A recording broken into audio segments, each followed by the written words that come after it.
Have you ever wondered what happens when life's biggest mistakes become heaven's greatest gifts? Sometimes the wrong turn leads us exactly where we belong, and sometimes being lost is just another way of being found. Before we dive into the story, if you love heartwarming tales of unexpected family bonds, please hit that like button and subscribe so you don't miss more amazing stories tomorrow. Also, drop a comment letting me know where you're watching from and what time it is there.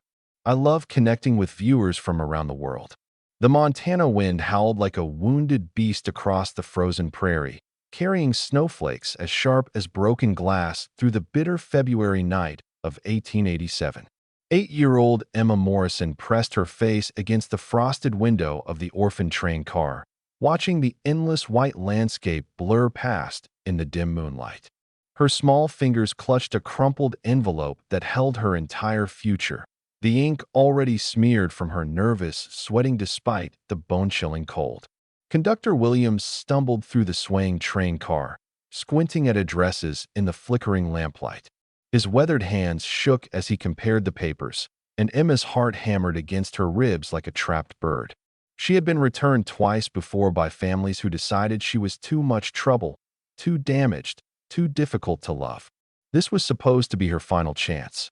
"This is it, child," Williams announced gruffly, though uncertainty flickered in his tired eyes. "Bundle up tight now." The train screeched to a halt beside a lone wooden cabin that sat hunched against the storm like a hibernating bear. Smoke curled from its stone chimney, and warm yellow light spilled from its frost-covered windows into the howling darkness. Emma's worn boots crunched through knee-deep snow as Williams hurried her toward the front door, both of them leaning into the savage wind.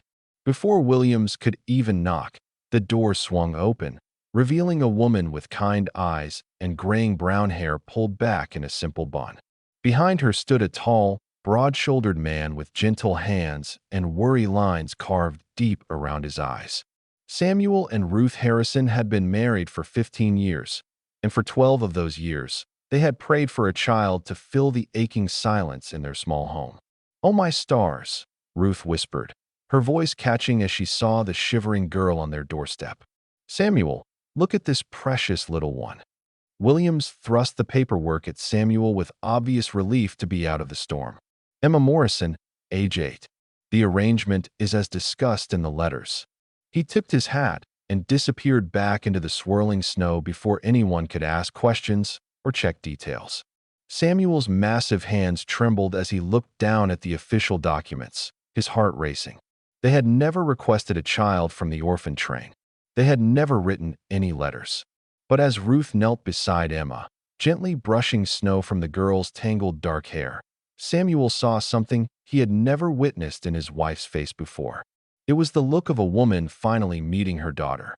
"Sweet child, you're frozen to the bone," Ruth murmured, her voice thick with sudden tears. "Please, come inside where it's warm." Emma stood frozen in the doorway, her pale blue eyes darting between these strangers who looked at her not with resignation or calculation, but with something that looked dangerously like hope. She had learned not to trust hope. It hurt too much when it died. Emma's small body shook violently as she stepped across the threshold, but it wasn't just from the cold anymore.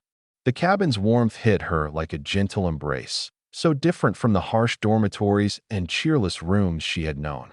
Ruth's hands moved to Emma's shoulders, not to push or control, but to steady and comfort. "There's been some mistake," Emma whispered, her voice barely audible above the crackling fire. "I'm supposed to go to the Caldwell Ranch. They have money and a big house," and her words trailed off as she saw something strange happen to Ruth's face. Instead of relief at hearing about the error, the woman's eyes filled with tears. Samuel cleared his throat, his voice rough with emotion. "Child, I don't know about any mistake, but I know what I see.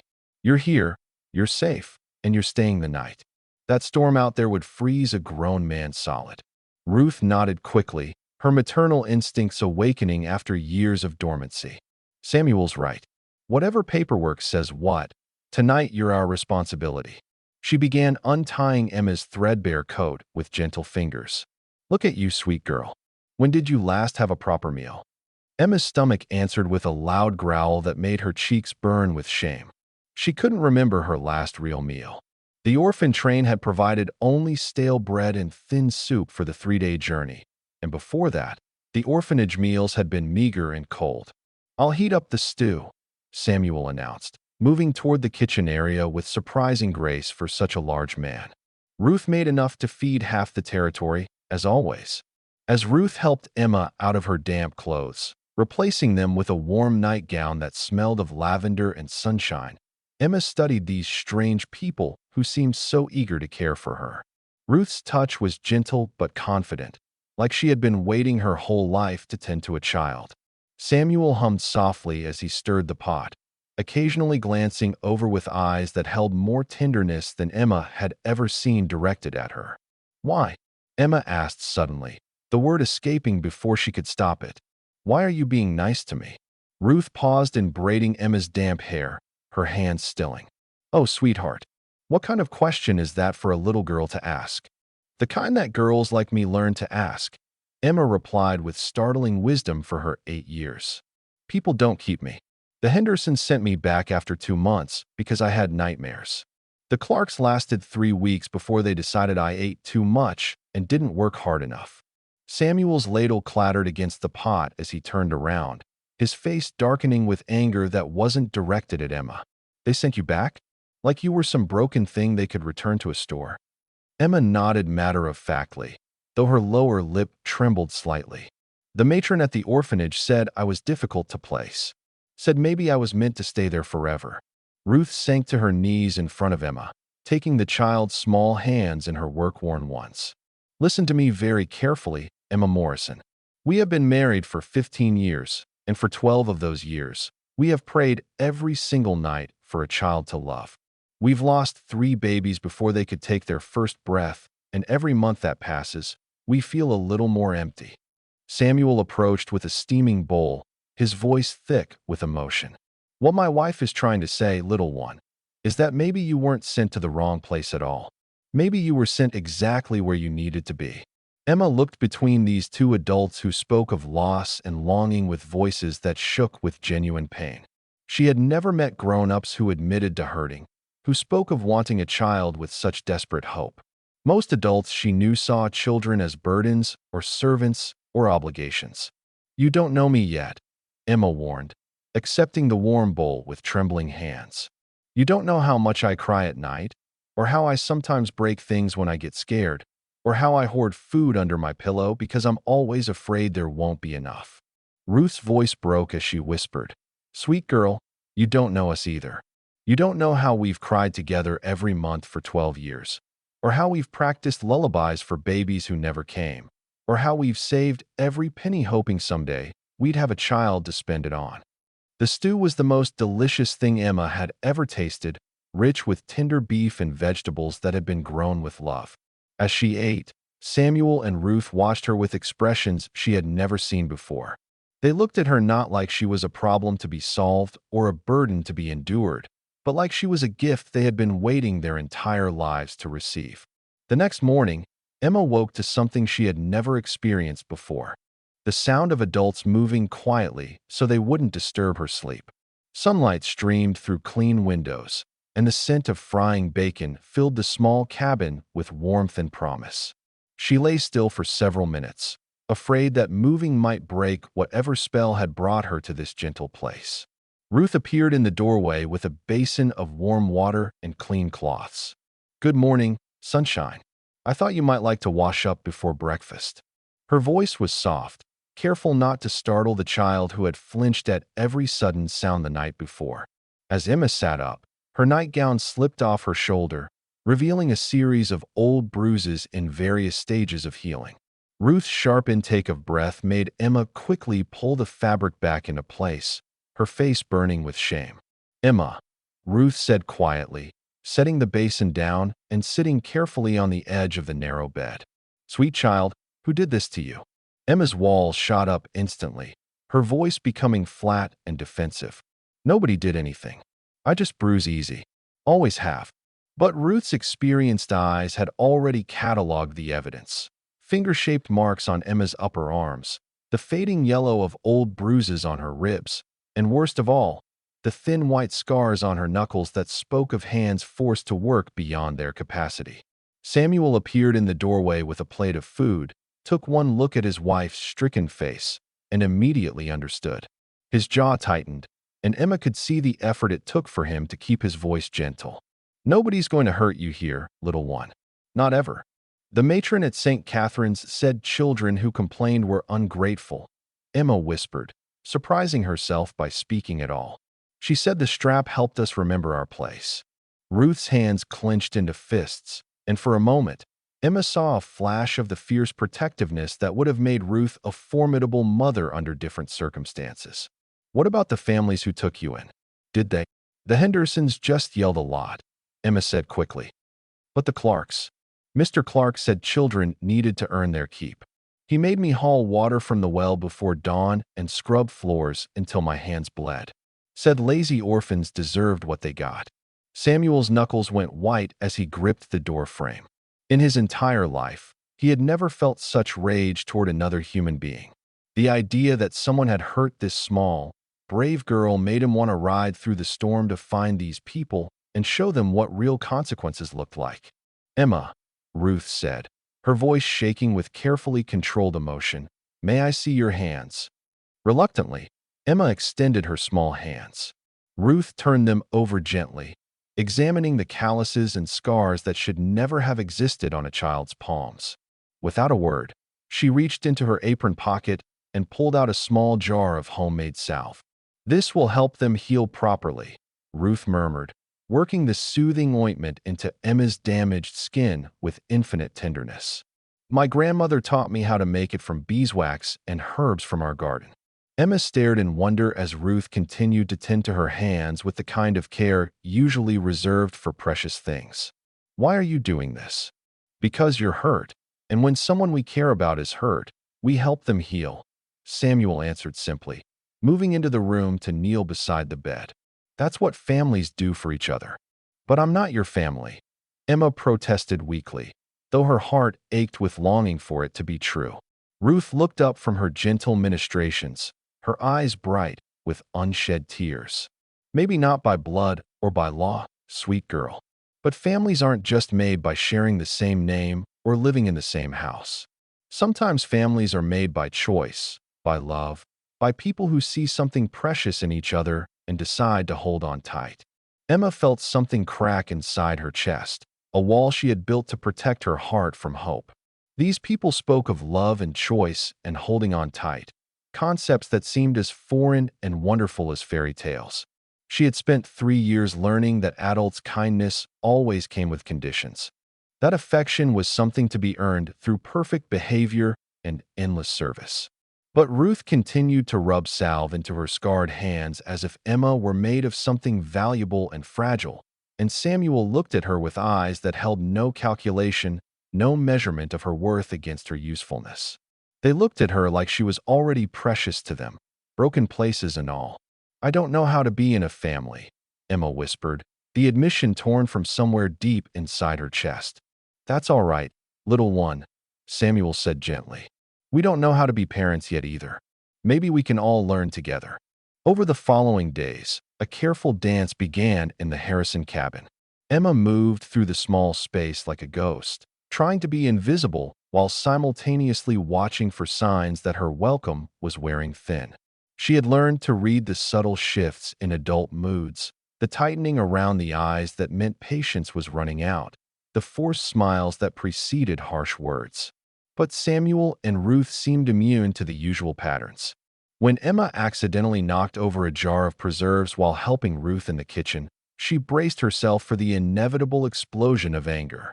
Instead, Ruth simply handed her a rag and said, "Don't worry, sweetheart. I've broken more dishes than I care to count. That's why we keep the good ones on the lower shelf."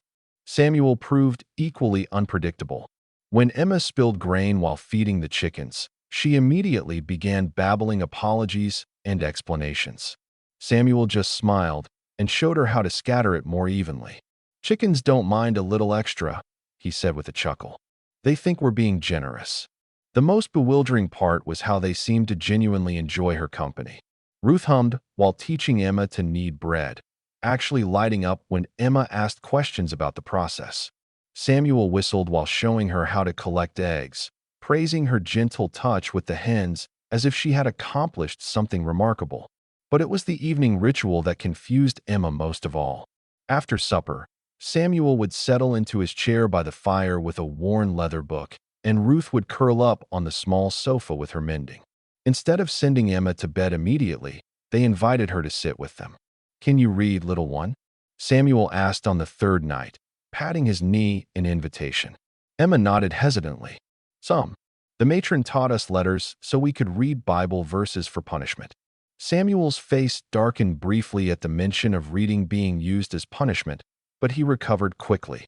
"Well, how about we try reading for pleasure instead? This here is a book of stories about brave people who went on adventures." Emma approached cautiously, still half expecting this kindness to be a trap. But when Samuel lifted her onto his lap, his arms felt steady and safe around her. His voice was warm and expressive as he read about heroes in distant lands, pausing to explain unfamiliar words without making her feel stupid. Ruth watched from her corner, her heart swelling at the sight of her husband's large hands gently turning pages while Emma leaned against his chest with growing trust. This was what she had dreamed of during all those empty years, this quiet domestic peace, this sense of completeness that came from caring for a child. But Emma's defensive instincts hadn't completely disappeared. On the fourth day, she decided to test their patience.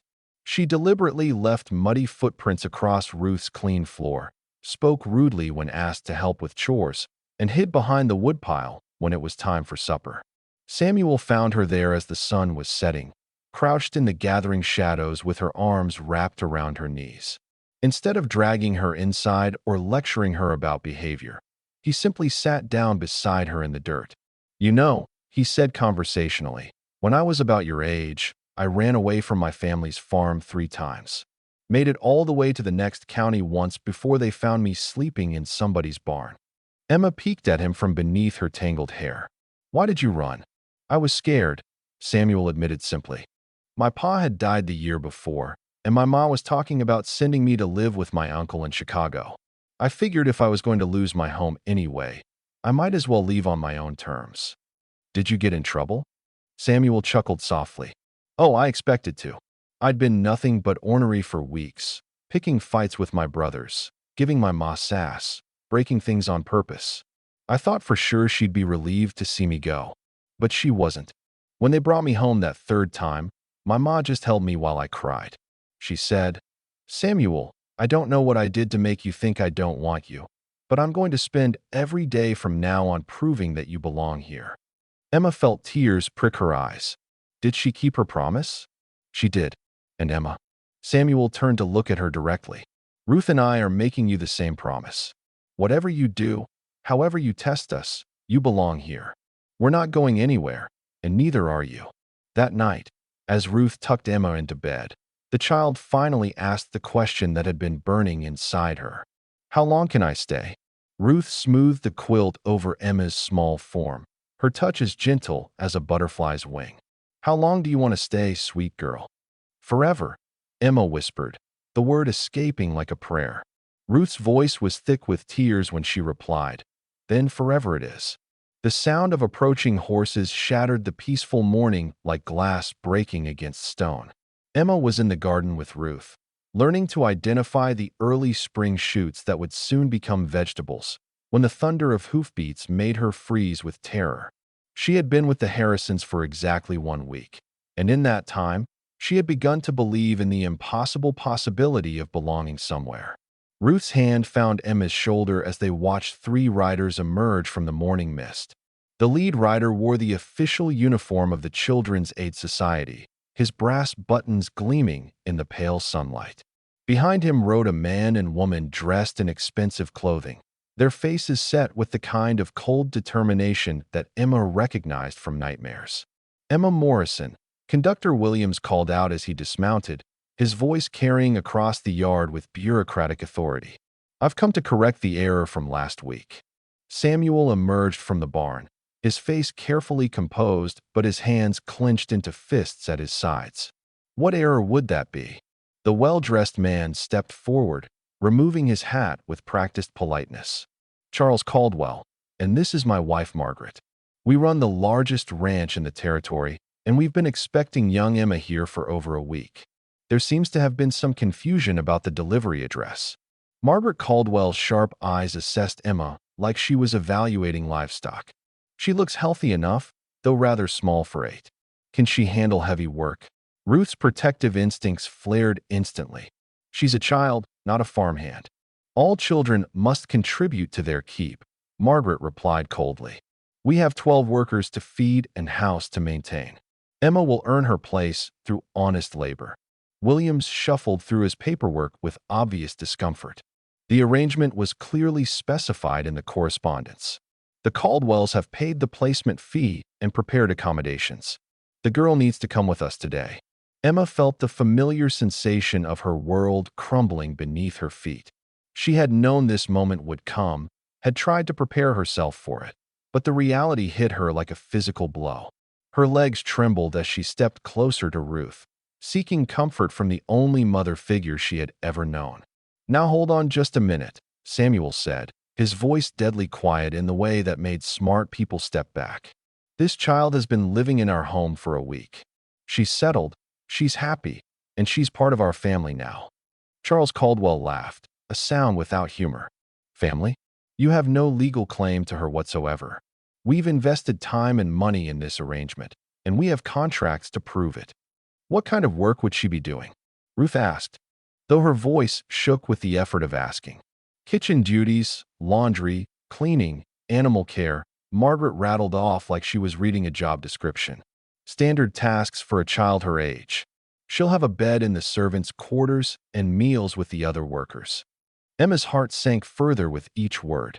She recognized this kind of arrangement from her time with the Clarks.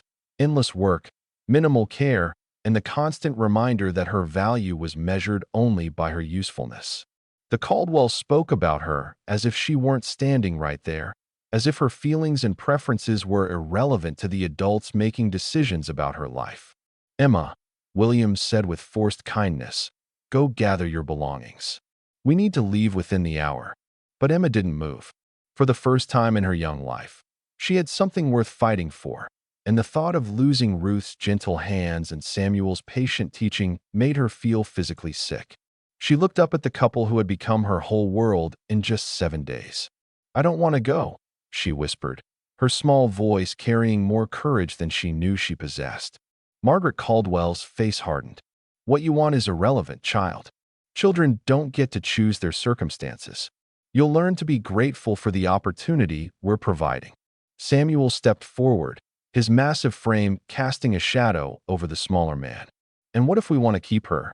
What if we're willing to pay your placement fee and provide her with a real home instead of a work assignment? You weren't approved through the proper channels, Williams protested. There are procedures, background investigations, financial requirements. You can't simply decide you want a child and expect the system to accommodate you. Ruth moved to Emma's other side, creating a protective barrier with Samuel. The system made a mistake when it delivered her here, but maybe it was the kind of mistake that was meant to happen. Maybe Emma was supposed to find her way to people who would love her instead of just use her. Emma felt tears streaming down her face as she listened to these adults argue over her future. But for the first time, some of the adults were fighting for her happiness rather than against it. Samuel and Ruth were willing to challenge authority, to risk official disapproval, to fight bureaucracy itself just to keep her safe and loved. Charles Caldwell's patience was clearly wearing thin. This is ridiculous. We have legal documentation, we've fulfilled all requirements, and we have work waiting that needs to be done. The child comes with us now, or we'll involve the territorial authorities. Emma looked up at Samuel and Ruth, seeing her own heartbreak reflected in their faces. They had found each other through accident and circumstance, had built the beginning of a family through choice and love, but love might not be enough to overcome law and money and official documentation. Ruth Harrison had never considered herself a brave woman. She had spent her life following rules, accepting disappointment, and believing that good things happened to other people. But as she watched Emma's small face crumble with defeat, something fierce and primal awakened in her chest. This child had become her daughter in every way that mattered, and no amount of paperwork or official authority was going to take that away without a fight. "Mr. Williams," Ruth said, her voice steady despite the tears streaming down her cheeks, "I want you to look at Emma. Really look at her." Williams glanced uncomfortably at the child, clearly wanting to finish his business and leave. "When you brought her here a week ago, she was skin and bones, covered in bruises, afraid to speak above a whisper," Ruth continued, her voice growing stronger with each word. "She hoarded bread under her pillow because she'd been starved. She flinched every time we moved too quickly because she'd been beaten. She couldn't sleep through the night because she was afraid we'd send her away in the morning." Margaret Caldwell shifted impatiently. "What's your point? All orphan children come with difficulties. That's why they need discipline and structure." "My point," Ruth said, her eyes blazing, "is that in 1 week, this child has gained weight, learned to laugh, started sleeping peacefully, and begun to trust that adults can be safe. She's reading stories instead of just punishment verses. She's playing with our barn cat instead of cowering in corners. She's becoming the child she was meant to be." Samuel stepped forward, his voice rough with emotion. "We can provide for her. I work the Simpson Ranch, and I've got money saved. Ruth tends gardens for half the families in the territory. We may not have a big house or fancy things, but we have something more important." "And what's that?" Charles Caldwell asked skeptically. "We have room in our hearts for a daughter," Samuel replied simply. "Not a servant, not a worker, not someone to earn her keep through labor. A daughter to love and protect and help grow into the woman she's meant to become." Emma listened to these words with wonder. No adult had ever spoken about her future as something bright and full of possibility. The Caldwells talked about duties and obligations, about earning her place and being grateful for scraps. But Samuel and Ruth spoke about her growing into a woman, about having dreams and choices and a place in the world that belonged to her. Williams rubbed his forehead, clearly uncomfortable with the emotional intensity of the situation. "Mrs. Harrison, I understand your feelings, but we have legal obligations. The placement has been arranged, the fees have been paid, and the Caldwells have met all requirements. What about what Emma wants?" Ruth asked desperately. Shouldn't her wishes count for something? "Children don't have the wisdom to make such decisions," Margaret Caldwell said dismissively. "They're swayed by immediate comfort rather than long-term benefit." But Emma surprised everyone by speaking up, her small voice carrying clearly across the yard. "I know what happens at places like yours, Mrs. Caldwell. I lived it with the Clarks. You want someone to scrub your floors and tend your animals and cook your meals, and you want to call it kindness because you'll give me a bed and food in exchange." Margaret's face flushed with indignation. "How dare you speak to me with such insolence? This is exactly the kind of attitude that needs to be corrected. But that's not what this is," Emma continued, looking directly at Williams. "Samuel and Ruth don't want me to work for them. They want me to belong to them. They want to teach me things that will help me someday, not just things that will help them today." Samuel knelt down beside Emma, his voice gentle but firm. "Emma, I want you to know that whatever happens, this week has been the happiest week of my and Ruth's entire marriage. You brought light into our home and joy into our hearts, and nothing can ever change that." Ruth joined them, her voice breaking. "Sweet girl, if they make you go with them, I want you to remember every single day that you are loved. You are precious and valuable and worthy of kindness, no matter what anyone tells you." Emma felt something shift inside her chest, a strength she hadn't known she possessed. These people had given her something more valuable than food or shelter. They had given her a sense of her own worth. And that was something no one could take away, even if they could take her away from the people who had helped her find it. "Mr. Williams," Emma said, standing as tall as her small frame would allow, "I choose to stay with Samuel and Ruth. They're my family now, and families don't abandon each other." Williams looked between the determined child, the pleading couple, and the increasingly angry Caldwells. For the first time in his 20 years of placing orphan children, he found himself questioning whether following the rules was the same thing as doing what was right. The moment stretched taut between them all, filled with the weight of a little girl's future hanging in the balance. Just as Williams opened his mouth to respond to Emma's declaration, another sound cut through the tense silence, the approach of a single horse moving fast and hard. Everyone turned to see a young man on a lathered mare, his clothes dusty from hard travel and his face etched with desperation and determination. Emma's heart stopped completely. She knew that lean frame, those sharp green eyes, the way he sat a horse like he was born to it. "Jake," she whispered, the name torn from her chest like a prayer and a curse all at once. Jake Morrison was 15 now, though he looked older after 2 years of surviving on the frontier alone. His face had lost the softness of childhood, and his eyes held the wariness of someone who had learned to depend only on himself. He dismounted before his horse had fully stopped, his gaze immediately finding his sister among the group of adults. "Emma," he breathed, and suddenly he was just a boy again, relief and love cracking his carefully constructed armor. "I've been looking for you for months." Emma broke free from Ruth's protective embrace and ran toward her brother, but stopped just short of touching him. The joy in her face was complicated by something that looked like guilt, and Jake noticed immediately. "Who are these people?"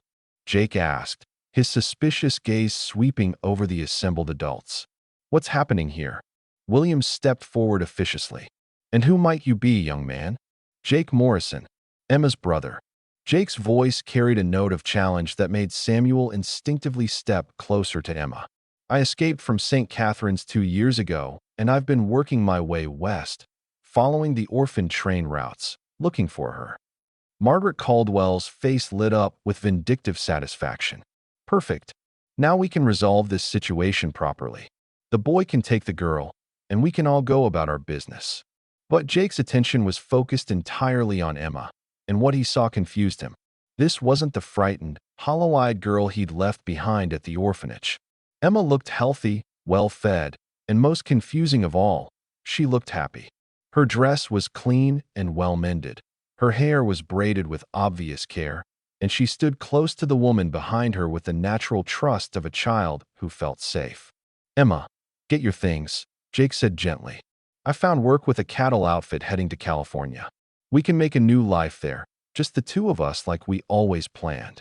Emma's face crumpled with the impossibility of her situation. For 2 years in the orphanage, she had dreamed of Jake coming to rescue her, had clung to memories of his promises that someday they would be together again. But now, faced with the reality of that dream, she realized something had changed inside her. "Jake," she said carefully, "these people, Samuel and Ruth, they want to adopt me. They want me to be their daughter." Jake's expression hardened instantly. "Emma, we've talked about this. Adults say things they don't mean. They make promises they don't keep. The only person you can trust is family, real family." Ruth stepped forward carefully, recognizing the fierce protectiveness in the young man's eyes. "Jake, I know you don't know us, and I know you have every reason to be suspicious of adults who make promises to children. But I want you to know that Emma has brought more joy to our lives than we ever thought possible." "Pretty words," Jake replied coldly. "But I've heard plenty of those. What happens when times get hard?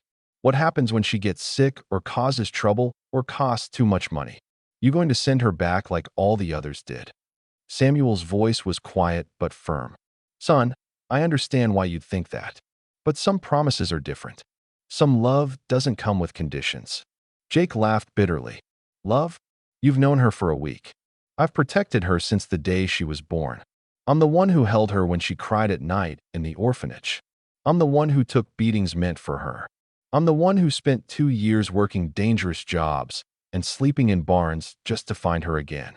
Emma felt her heart breaking as she watched the two most important people in her world face each other like enemies. Jake represented her past, her blood, her earliest memories of being loved and protected. But Samuel and Ruth represented something she had never dared to dream of, a future filled with stability, education, and the kind of gentle love that helped children grow instead of just survive. "Jake, they're good people," Emma said desperately. "They read me stories every night. Ruth teaches me to cook and Samuel shows me how to care for animals. They don't hit me or make me work until my hands bleed or tell me I should be grateful for scraps. Emma, you don't understand, Jake insisted, his voice breaking slightly. I made you a promise. I swore I'd come back for you, that we'd take care of each other. That's what family does. But what if family isn't just about blood? Emma asked, her voice small but determined. What if family is also about choice and love and making each other better? Jake stared at his sister, seeing something in her face that he had never seen before. Not just safety, but genuine happiness.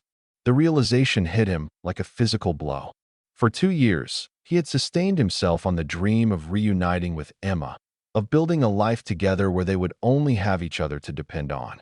But looking at her now, he wondered if his dream had become her prison.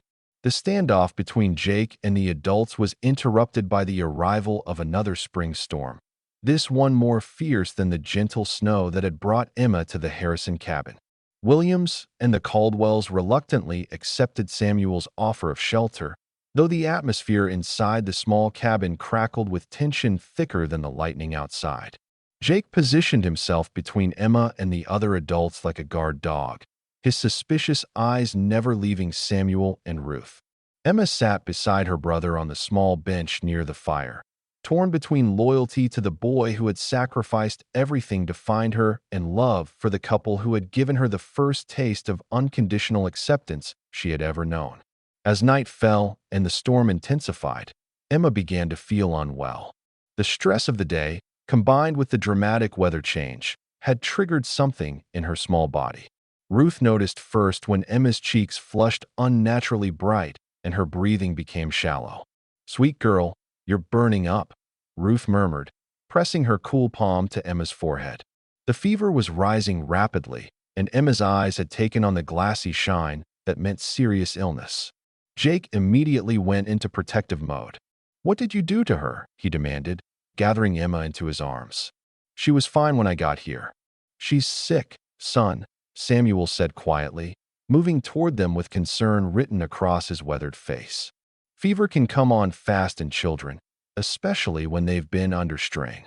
Margaret Caldwell sniffed dismissively from her corner, probably just trying to avoid making a decision.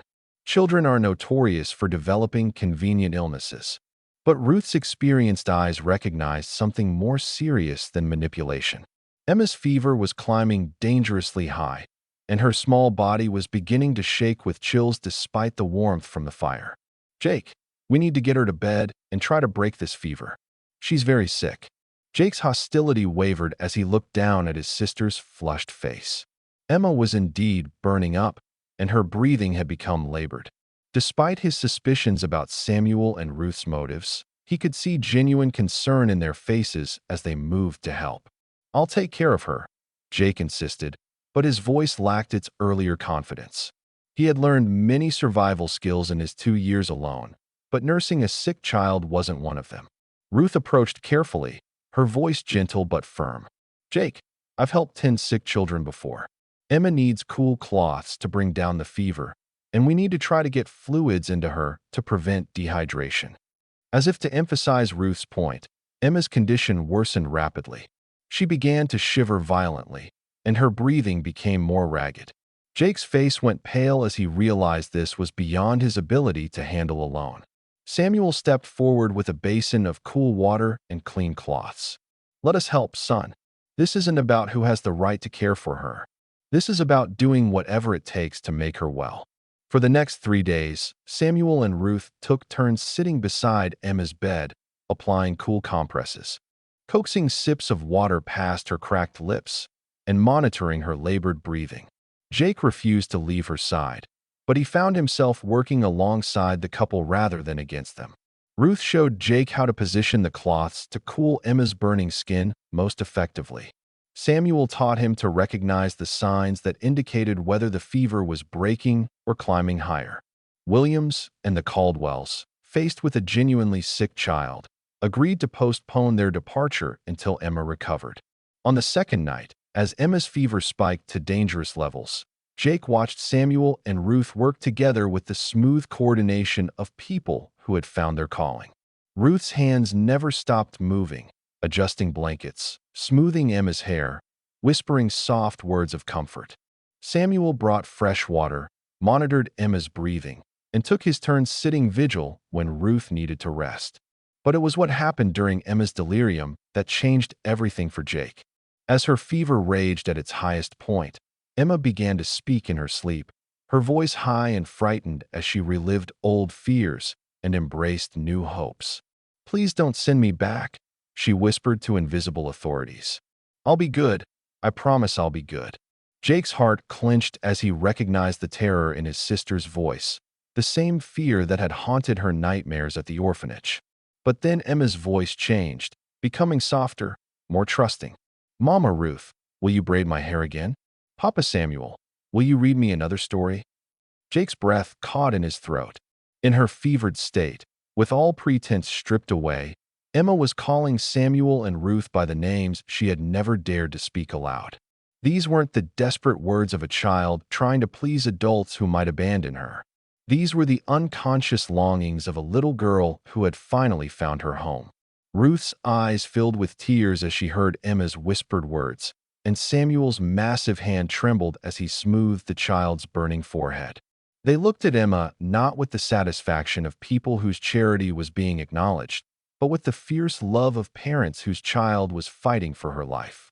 Jake realized with painful clarity that in his determination to rescue Emma, he might be taking her away from the very thing they had both dreamed of finding, a family that chose to love them not because they had to, but because they wanted to. On the morning of the fourth day, Emma's fever finally broke. She opened her clear, bright eyes to find three anxious faces hovering over her: Ruth's tear-streaked cheeks, Samuel's worried frown, and Jake's exhausted but relieved expression. The crisis had passed, but it had changed everyone in that small cabin.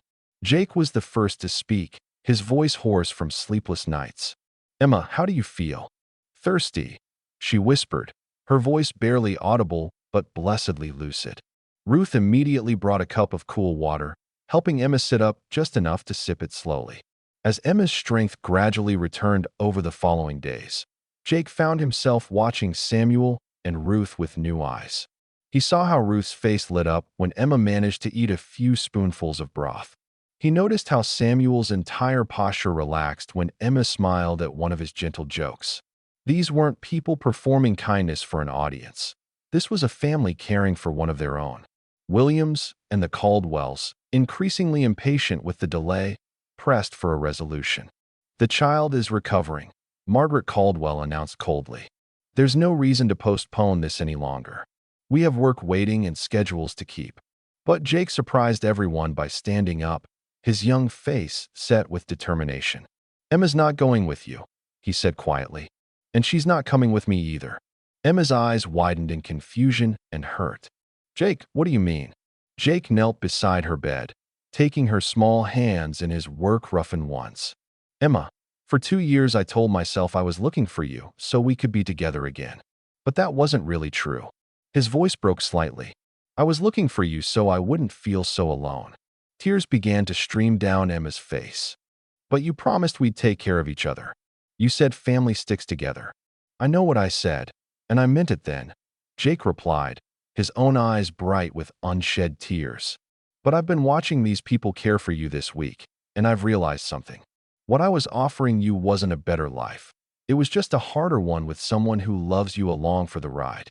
Samuel started to speak, but Jake held up his hand. "Mr. Harrison, I need you to understand something. Emma is the most important person in my world. She's all the family I've had for most of my life, and letting her go is the hardest thing I'll ever do." Ruth's voice was gentle. "Jake, you'll always be welcome here. You're Emma's brother, which makes you family to us too." Jake shook his head sadly. "Thank you, but no. I've got a job waiting in California, and it's time for me to build my own life. But I need to know that Emma will be safe and loved and have chances I can never give her." He turned to Williams, his voice taking on a note of adult authority that seemed impossible from someone so young. "Mr. Williams, I'm Emma's closest living relative, and I'm giving my permission for Samuel and Ruth Harrison to adopt her. I want it in writing, legal, and binding." Williams sputtered in confusion. Young man, you can't just override official placements. There are procedures, requirements, investigations that must be completed. Then complete them, Jake said firmly. But Emma stays here while you do it.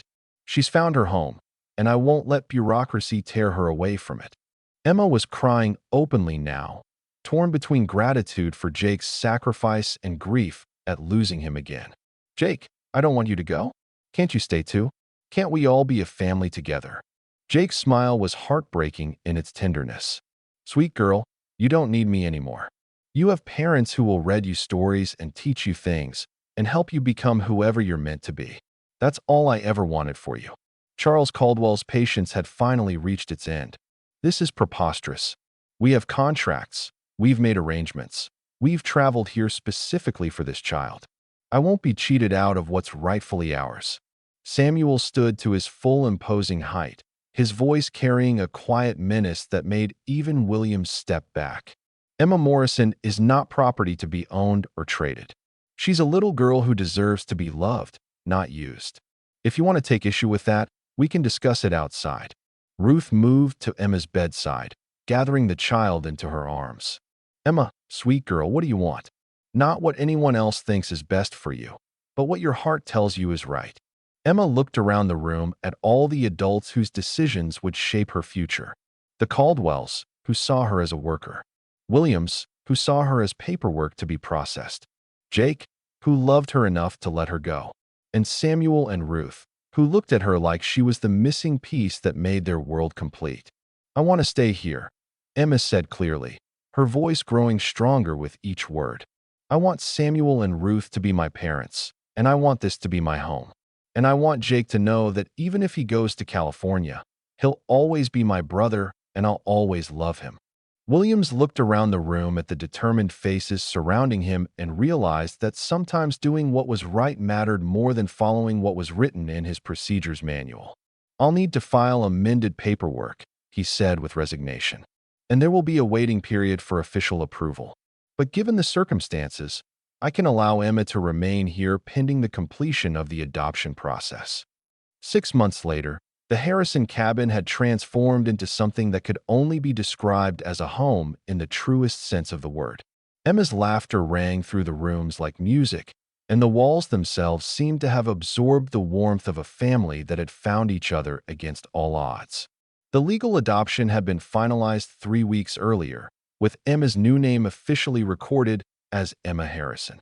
She kept her original middle name, Morrison, as a tribute to Jake and the family that had shaped her earliest years.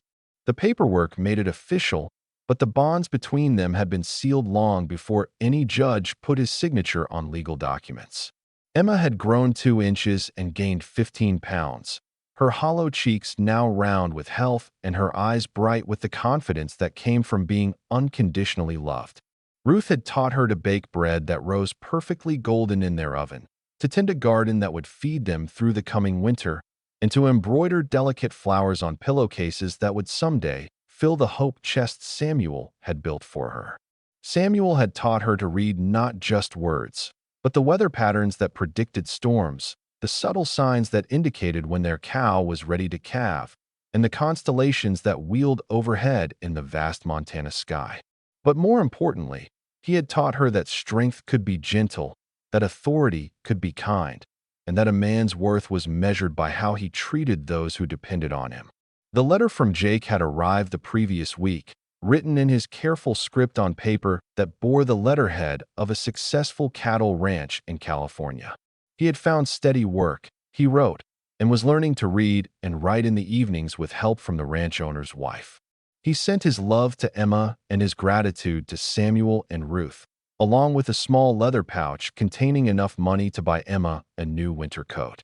He's doing well, Ruth had said as she read the letter aloud, and Emma had nodded with the kind of bittersweet pride that came from loving someone enough to let them go. She missed Jake every day, but she understood now that loving someone sometimes meant wanting different things for them than you wanted for yourself. On this particular evening, as autumn painted the Montana landscape in shades of gold and crimson, Emma sat at the kitchen table working on her letters while Ruth prepared supper and Samuel mended harness by the fire. It was the kind of ordinary moment that would have seemed impossibly precious to any of them 6 months earlier. "Mama Ruth," Emma said, the words coming naturally now without the hesitation that had marked her first tentative attempts at claiming her place in this family. "Will you help me write a letter to Jake after supper?" "Of course, sweetheart," Ruth replied, stirring the pot of stew that filled the cabin with the rich aroma of home. "What do you want to tell him?" Emma considered this seriously, her pencil poised over her slate. "I want to tell him about the new calf, and how Papa Samuel is teaching me to play checkers, and how you're going to teach me to make preserves when the apples ripen." Samuel looked up from his work, his eyes crinkling with the smile lines that had deepened over the past months. "Don't forget to tell him about the surprise." Emma's face lit up with excitement. "Oh yes, the surprise." Ruth's hand went instinctively to her still flat stomach, her face glowing with a joy that seemed to illuminate the entire room. After 13 years of empty hopes and broken dreams, Ruth Harrison was finally going to have a baby. The miracle had arrived just 3 weeks after Emma's adoption papers were signed, as if the universe had decided that their family was ready to grow in every possible way. "Jake's going to be so excited," Emma said with the confidence of a child who had learned that good things could happen to people she loved. "He always wanted to be a big brother to lots of children. And you're going to be a wonderful big sister," Samuel said, reaching over to ruffle Emma's dark hair. "This baby is lucky to have you to teach them everything you've learned." Emma beamed with pride at the thought. She, who had spent most of her life being the youngest, the smallest, the one who needed protection, would now be the one doing the protecting. She would teach her new sibling to gather eggs without frightening the hens, to identify the first spring flowers, to trust that bedtime stories always had happy endings in this house. Ruth moved to stand behind Emma's chair, her hands resting gently on the child's shoulders. "Emma, sweet girl, I want you to know that this baby doesn't change anything about how much we love you. You're not going to become less important to us because we're adding to our family." Emma turned in her chair to look up at the woman who had become her mother in every way that mattered. "I know, Mama. That's not how love works in real families. Love gets bigger when there are more people to share it with." Samuel felt his throat tighten with emotion as he listened to his daughter speak with the wisdom of someone who had learned the difference between homes that had room for love and homes that only had room for duty. Emma had been 8 years old when she arrived on their doorstep, but she had been born into their family the moment they chose to fight for her happiness over their own convenience. As the evening settled around them with the comfortable weight of routine and belonging, Emma finished her letter practice and helped Ruth set the table for supper. Samuel put away his mending and washed his hands at the basin, and all 3 of them came together around the table that had become the heart of their home. Before they ate, Samuel reached for Ruth's hand and Emma's, creating the circle that had become their nightly tradition. "Thank you," he said simply, his voice thick with gratitude for the abundance that surrounded them, "for making us a family." Emma squeezed both their hands tightly, her heart full of the kind of peace that comes from finally understanding what home really means. She had been delivered to the wrong cabin by accident, but she had been delivered to the right family by design. A design that was bigger and more loving than any of them could have imagined when that first snowstorm brought them together. If you enjoyed Emma's incredible journey from a frightened orphan to a beloved daughter, please show your love by hitting that subscribe button, because tomorrow I'll be sharing another heartwarming story that will remind you how the most beautiful families are often the ones that choose each other. Also, don't forget to hit the like button if this story touched your heart. And I'd love to hear in the comments about the families in your own life that were built on love rather than just blood. Until tomorrow, remember that sometimes getting lost is just another way of finding exactly where you belong.